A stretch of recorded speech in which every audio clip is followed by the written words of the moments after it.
बैठ सकते तुम। अगर तुमको अपने पिता के गोद में बैठना है, अगर तुमको अपने पिता के राज्य में हिस्सा लेना है, अगर इसमें साम्राज्य में तुमको रहना है, तो तुमको मेरे कोख से जन्म लेना पड़ेगा, फिर जाकर तुम अपने पिता के गोद में बैठ सकते हो। एक क्षत्रिय बालक था, उसको लग गई बात, वहां से रोते हुए भागा और अपने माँ से पूछा कि मैया आज ऐसा ऐसा मेरी छोटी माँ ने मेरा अपमान किया है, ये बताओ कि मुझको अपने पिता से भी बड़ा राज्य चाहिए, ये कहाँ से मिलेगा। उसकी माता ने बोली, बेटा मैंने सुना है कि भगवान को प्रसन्न करके रोज बड़े बड़े राज प्राप्त करते हैं, तुम्हारे परपिता ब्रह्मा भी भगवान से राज प्राप्त किए, तुम्हारे जो दादा थे वो भी भगवान को खुश करके राज्य प्राप्त किए थे। तो बोले कहाँ मिलेगा? बोले तो हम सुने हैं कि जंगलों में लोग जाके तपस्या करते हैं।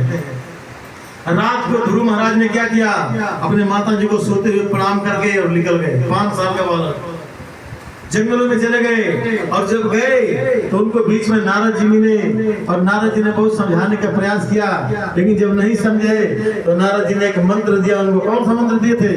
ओम नमो भगवते वासुदेवाय नमः। बोले इस मंत्र का तुम जाप करो, तुमको 1 महीने में ठाकुर जी मिल जाएंगे।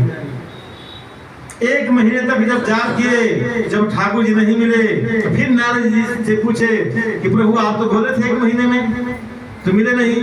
तो नारद जी ने बोला 1 महीने 2 महीने 3 महीने 4 महीने बीता, फिर नारद जी ने बोला अब ऐसे नहीं मिलेंगे, अगर तुमको ठाकुर जी को पाना है तब भगवान को ध्यान को स्वरूप को याद करो और उनको अपने हृदय में कैद करके अपने श्वास को बंद करो। तुम श्वास रोक सकते हो? बोले बिल्कुल रोक सकते हैं। और ध्रुव महाराज ने क्या किया, भगवान को ध्यान करते हुए और भगवान को अपने हृदय में स्थापित करते हुए, और उन्होंने क्या किया, अपने श्वास को खींच करके और रोक लिया, और जैसे श्वास को रोका पूरे तुर्लिकु के श्वास क्या हो गया, रुक गया। और सब देवता भागे भागे कहाँ गए? भगवान विष्णु के पास गए। बोले प्रभु अरे प्रलय हो जाएगी, सृष्टि आपकी खत्म हो जाएगी, जाकर के दर्शन दीजिए उसको। तो भगवान बोले अब तो हमको जाना ही पड़ेगा।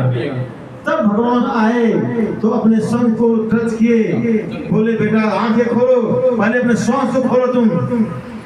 और जैसे ही सांस लिए तो भगवान ने बहुत उनको पुचकारा, बहुत समझाया और बोला तुमको क्या चाहिए, बोलो बोलो तुमको जो चाहिए मैं तुमको दे दूंगा। और जैसे ही भगवान का स्पर्श हुआ तो सारा जो धन मांगने के लिए आए थे वो मनोकामना की वजह सब खत्म हो गई, आंख से आंसू चलने लगा। गुरु महाराज बोले प्रभु मैं तो कांच के टुकड़े के लिए निकला था, लेकिन आपका तो दर्शन हीरे से भी कीमती हो गया, अब मुझे वो कांच का टुकड़ा नहीं चाहिए, अब मुझे